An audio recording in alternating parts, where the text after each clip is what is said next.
Hola, ¿qué tal? Aquí estamos nuevamente para compartir la lección de Escuela Sabática, la lección número 11. Y el título es Los engaños del tiempo del fin. A veces no nos damos cuenta o no sabemos discernir lo bueno de lo malo, o cuando es una mentira o es verdad. Sabes que a veces cuando te están contando algo parece tan real, que a veces caemos en la mentira. Es por eso que esta semana vamos a estudiar algo interesante, cómo conocer la verdad, cómo saber la verdad a través de su palabra. Oramos.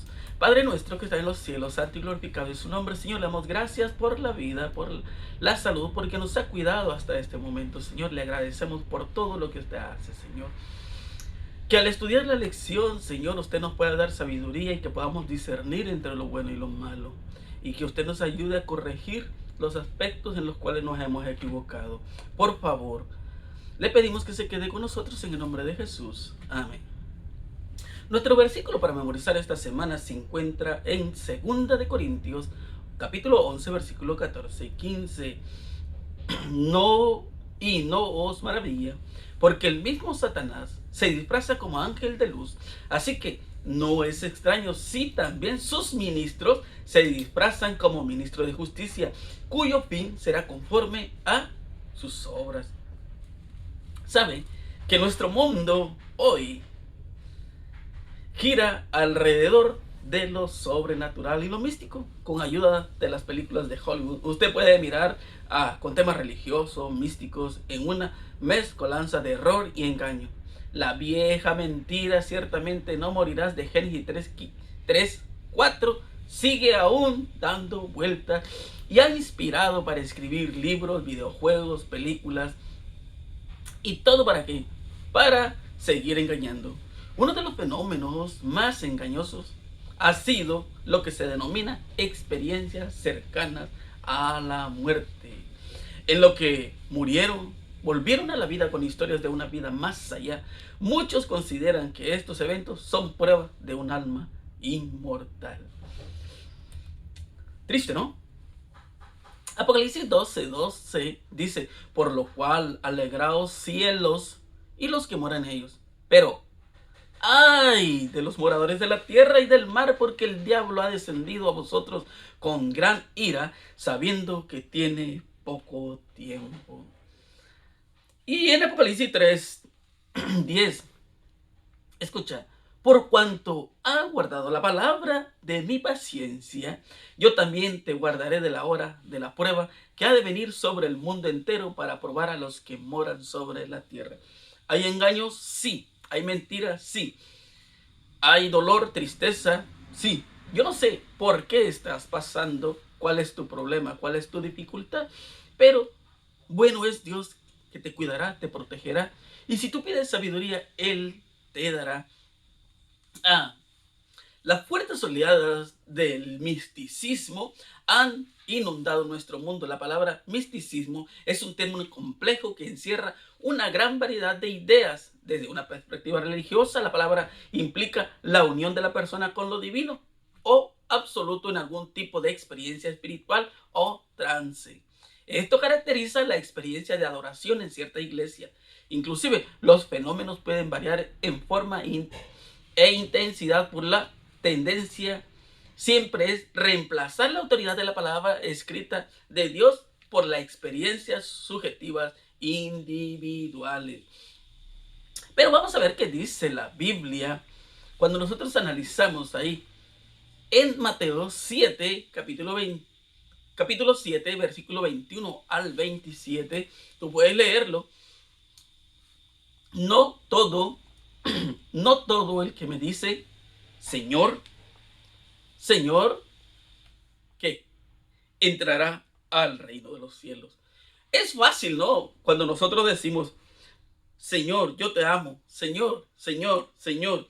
Pero, ¿a qué le dice Señor? ¿O por qué dice Señor? ¿Verdad? Es interesante esto que nosotros podemos mirar a través de la palabra de Dios. No todo el que me dice Señor, Señor entra al reino de los cielos, sino el que hace la voluntad de mi Padre que está en los cielos. Analicemos un poquito. Jesús dedica el resto de su sermón y presenta los medios por los cuales los ciudadanos del reino pueden hacer que estas nobles virtudes sean parte de su vida. Lo que dice Mateo 7, del 7 al 12. ¿Cómo podemos vivir? ¿A qué nos conduce? Es interesante. A veces nosotros lo tomamos livianamente, ¿verdad? Cuando analizamos esto. Señor, Señor, dice. Pero, ¿a quién le dice Señor? ¿O quién es tu Señor? Cuando tú dices que amas a Dios, tienes que vivir como Dios dice. Y tienes que reconocer los principios de Dios, los principios de la vida cristiana.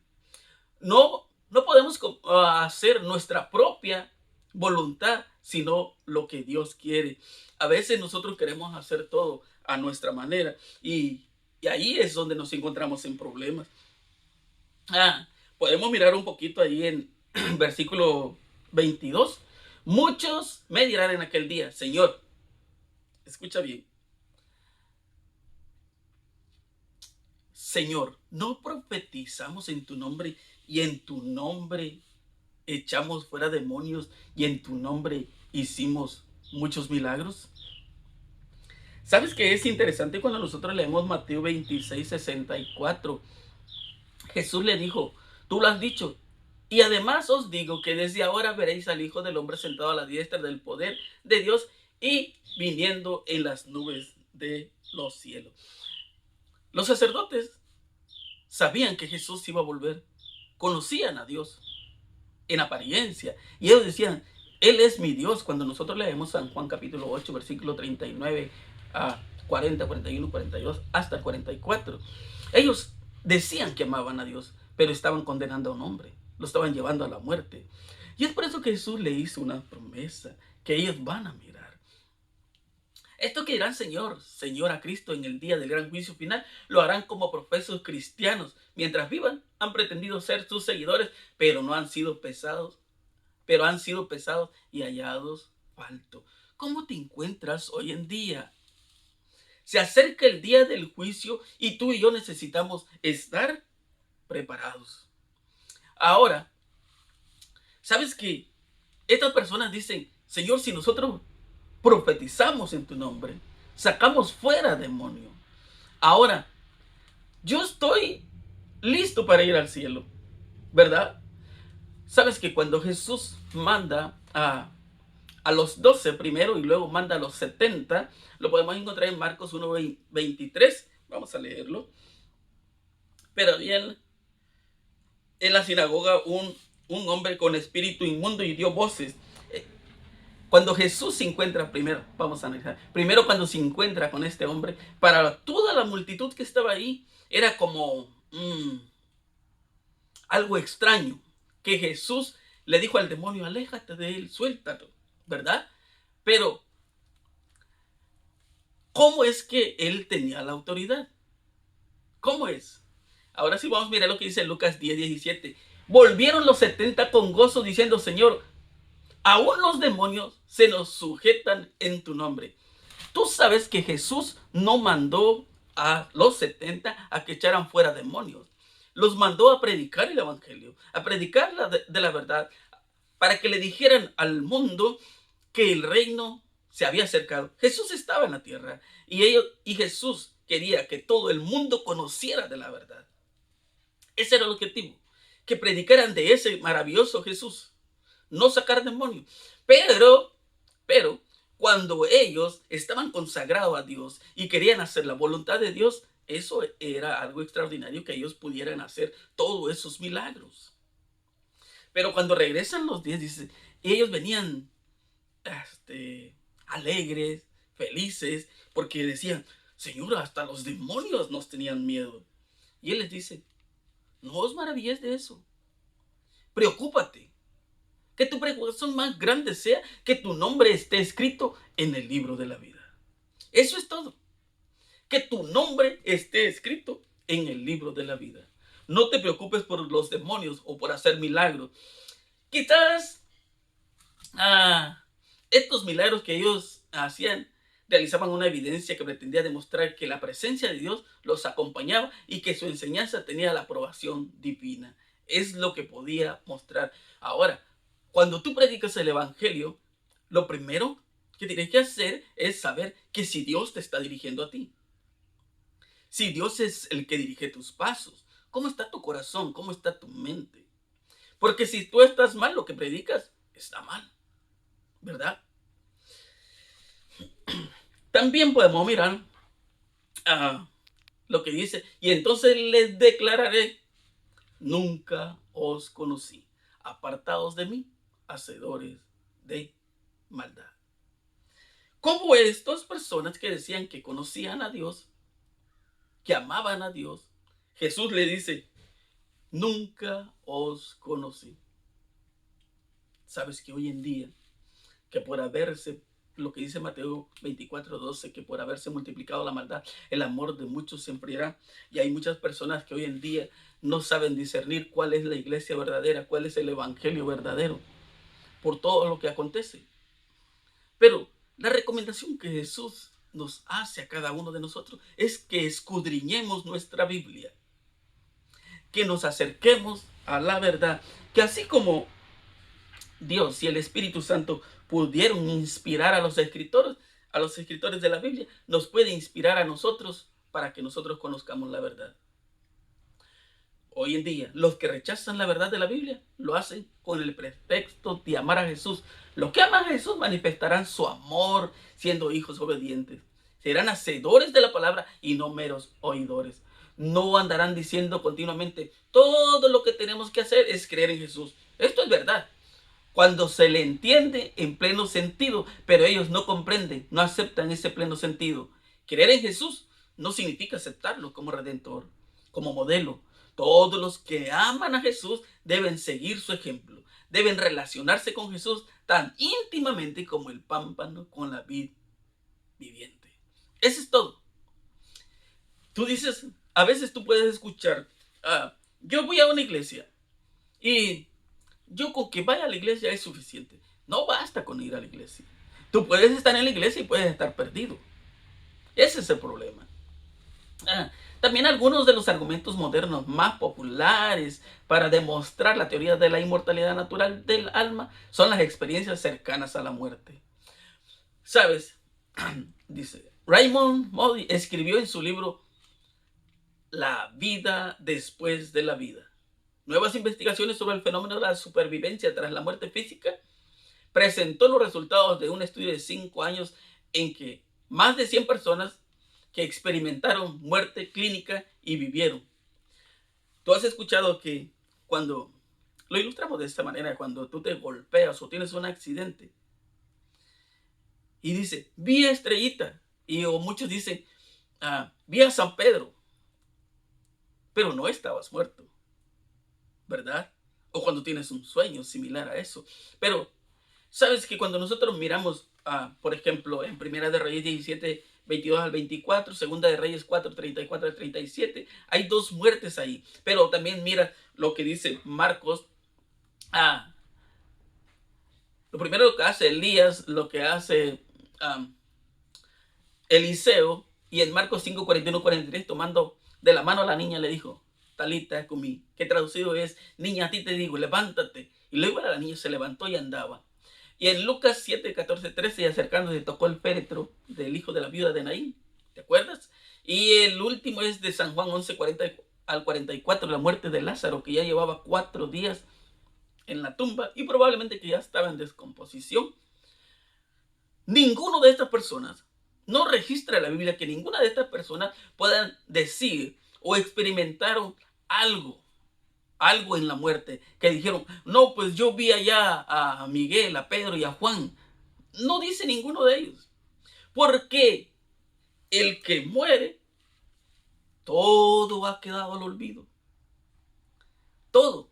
Lo dice Job 3, 11, 12 y 13, Salmos 115, 17, el 146, 4, Eclesiastés 9, 10. Y tú lo puedes leer, porque no lo leemos ahora porque no nos va a dar tiempo, pero te doy la cita ahí. Entonces nos damos cuenta que cuando tú y yo morimos, ahí se acabó todo. No es de que tú vas a experimentar algo más. Pero, ¿por qué este engaño? Porque la gente no quiere leer la palabra de Dios. Y a veces queremos aceptar o vivir lo que la gente dice. También la noción pagana de que el alma inmortal brinda la base para la teoría antibíblica de la reencarnación o transmigración del alma. ¿Has escuchado eso que muchas personas dicen, como los hindú, dice que tú puedes encarnarte en un ave, en un animal, en una planta, en cualquier cosa? Acuáticos, plantas, reptiles, insectos, aves, animales y seres humanos, incluyendo a los ciudadanos del cielo, que tú te puedes reencarnar en eso. Pero eso es mentira. ¿Te imaginas entonces, si tú mueres y vas a reencarnar con alguien? Vamos a suponer, yo muero hoy y voy a reencarnar en un perro. Y mi esposa va a adoptar ese perro y yo voy a vivir aquí como perro. Entonces no puede ser vida. No es real. ¿Qué sentido tendría eso? Cuando nosotros morimos y ahí se acabó todo. Mediante el paganismo, Satanás había apartado de Dios a los hombres durante muchos siglos. Pero al pervertir la fe de Israel, había obtenido el mayor triunfo. Al contemplar y adorar sus propias concepciones, los paganos habían perdido el conocimiento de Dios y se habían ido corrompiendo cada vez más. Así había sucedido también con Israel el principio de que el hombre puede salvarse por sus obras, que es fundamento de toda religión pagana. Era ya principio de la religión judaica. Satanás lo había implantado. Y doquiera se la adopte, los hombres no tienen defensa contra el pecado. Es lo que vamos a mirar. La palabra nigromancia deriva de los términos griegos necros, muerto, mantia, adivinación. Practicada desde la antigüedad, la nigromancia es una forma de convocar a los supuestos espíritus activos de los muertos para adquirir conocimiento, a menudo sobre acontecimientos futuros.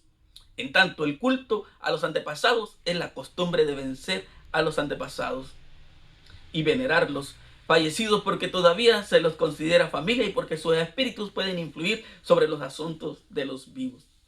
¿Te imaginas que los muertos puedan abogar por ti, que puedan hacer algo por ti, que decirte, no vayas por ese camino porque ahí es peligroso, o no compres esto porque eso no es bueno?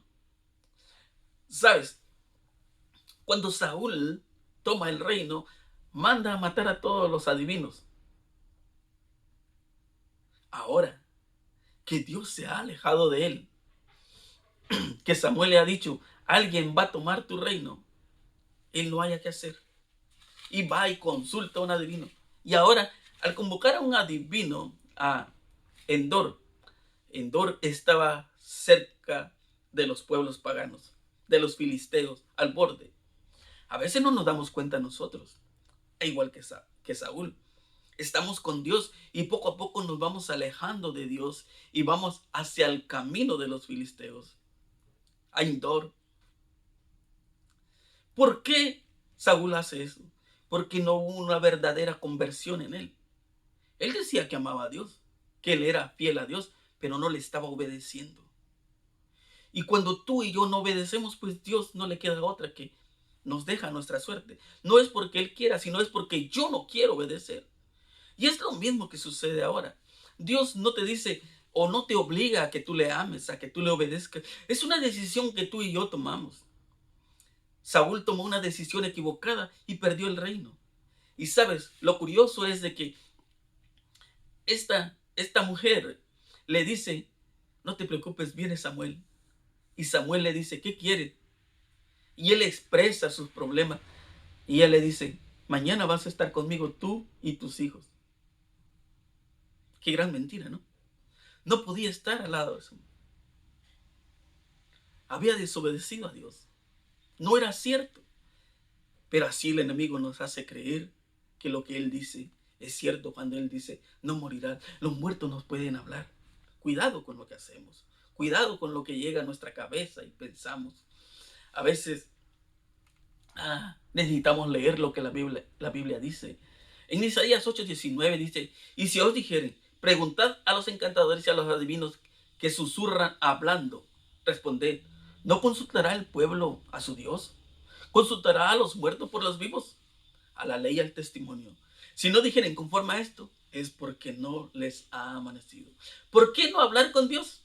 cuando Él te escucha, cuando Él puede resolver tus problemas? ¿Por qué hablarle a los muertos que no te llevan a nada? También las personificaciones demoníacas de los muertos y otras apariciones demoníacas son similares a la nigromancia. Pueden tomar la forma de familiares, un amigo o cualquier persona fallecida. Tanto la apariencia física como la voz son muy similares a lo del difunto. Todos estos engaños satánicos se utilizarán para engañar a quienes no estén firmemente arraigados en la palabra de Dios. ¿Sabes? Y nosotros podemos mirar ahí Mateo 24, dice que aún engañará aún a los escogidos. ¿Te imaginas? Aún nos puede engañar a nosotros. ¿Cómo el enemigo puede disfrazarse, puede engañarnos, igual que a Eva? ¿Sabes? Cuando nosotros miramos ahí vamos a mirar un poquito ahí lo que dice Segunda de Corintios 11, 14 y 15.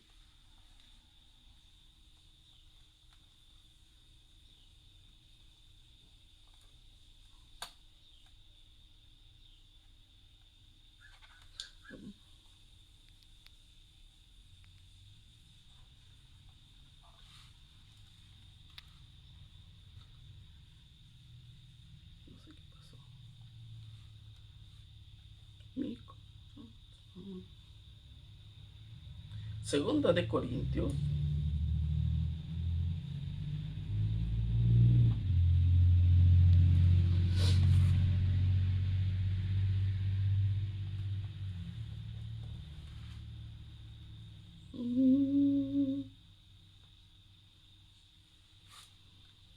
12. Segunda de Corintios 11, 14 y 15. Y no os maravillas, porque el mismo Satanás se disfraza como ángel de luz. ¿Sabes?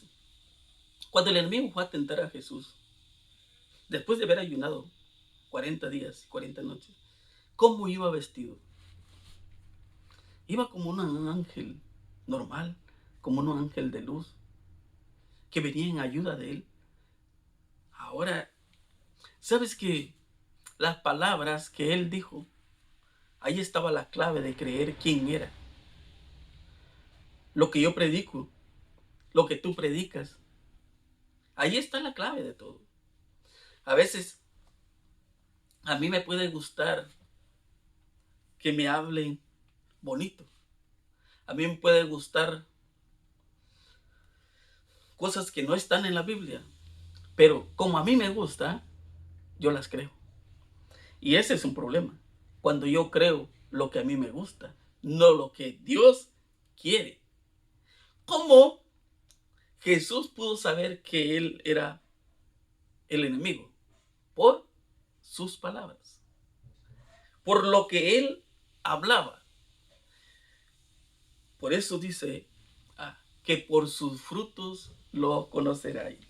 Cuando él empieza y le dice, ¿sabes por qué estás aguantando hambre? Cuando di que estas piedras se conviertan en pan, yo sé que tú puedes hacerlo. Y Jesús le dice, no solo de pan vivirá el hombre. Pero ahora, ¿te imaginas cómo el enemigo lo pudo transportar al pináculo, allá, a lo más alto, para que mirara todo el mundo? O sea, no miró solo Jerusalén, miró todo el mundo. ¿Cómo es que hizo eso? Un milagro extraordinario. Para mostrarle todo lo que había. Y entonces, ¿te imaginas? Si yo no estudio la Biblia, si yo no oro, ¿cómo yo puedo enfrentar eso? ¿Cómo? ¿Cómo es que yo puedo hacerle frente a eso si yo no estudio? Estoy en problema. ¿Sabes? Ese ángel, Satanás, era un ángel de luz que se llamaba Lucifer, que significaba portador de luz. Lo encontramos en Isaías 14, 12, 13 y 14, Ezequiel 28, 13 al 19. Pero la rebelión contra Dios fue lo que realmente lo transformó en un ángel de tinieblas. Y los ángeles que lo acompañaron en su rebelión fueron condenados al reino de las tinieblas. Ese ángel que era de luz se hizo malo por lo que tenía, por lo que albergaba su corazón. La luz que era de Cristo se apagó. Y nosotros tenemos que pensar qué estoy hablando, qué estoy predicando, si es cierto lo que yo estoy diciendo o es mentira. A veces podemos creerlo, cualquier cosa. Así que no es extraño si también sus ministros, lo que dice el versículo 15, se disfrazan como ministros de justicia, cuyo fin será conforme a sus obras.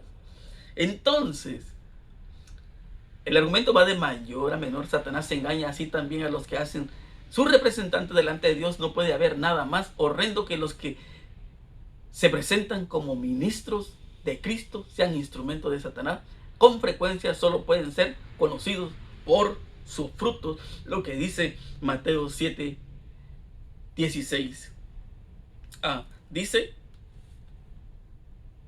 por sus frutos los conoceréis. ¿Acaso se recogen uvas de los espinos o higos de los abrojos?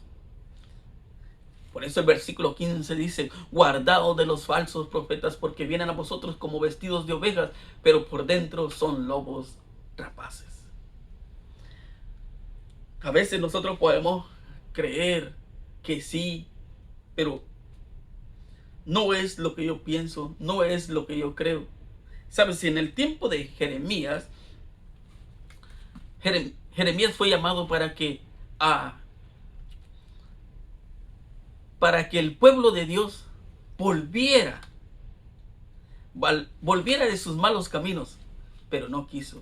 Y ahí tú puedes leer Jeremías, si tienes tiempo en tu casa, lee Jeremías capítulo 27, 28 y 29 y te vas a encontrar con cosas que horribles, ¿no?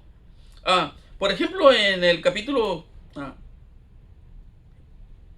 Jeremías 23, miramos: así ha dicho Jehová de los ejércitos, no escuchéis las palabras de los profetas que os profetizan, os alimentan con vanas esperanzas, hablan visión de su propio corazón, no de la boca de Jehová. Dicen atrevidamente a los que me irritan: Jehová dijo, paz tendréis en cualquiera que anda atrás la obstinación de su corazón. Dicen, no vendrá mal sobre nosotros. Disfruta de la vida. Dios me reveló este sueño 23, 21. No envié yo a esos profetas, pero ellos corrían. Yo no les hablé, mas ellos profetizaban.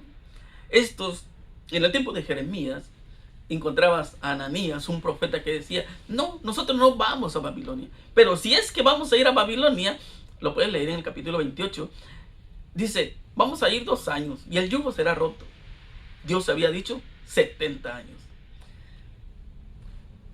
¿Sabes? Hoy en día sucede lo mismo, pasa lo mismo. Hay personas que dicen: mira, yo sé que tú puedes ser prosperado, dame esto, dame esto, dame esto. Pero no es así con Dios. Empiezan a hablar palabras que no son reales y dice que están profetizando.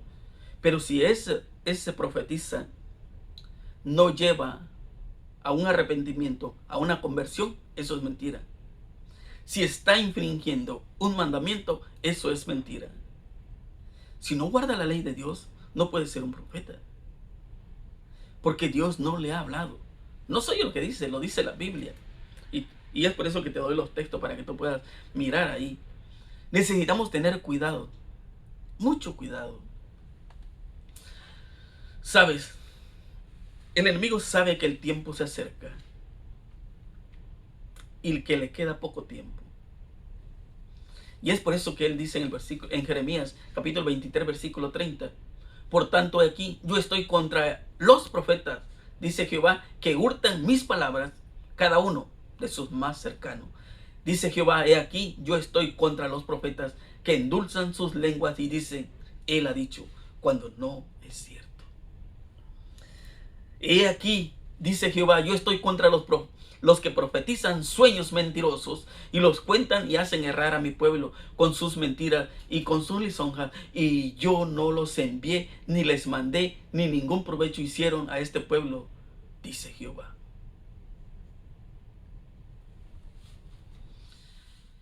Entonces, necesitamos tener cuidado. ¿Por qué? Porque hoy en día el enemigo tiene poder y nos puede arrastrar a la perdición. Es por eso que Pablo nos dice lo que dice en Efesios 6, capítulo 6, versículo del 10 a 18. Lo que nosotros tenemos que hacer. ¿Qué es lo que necesitamos?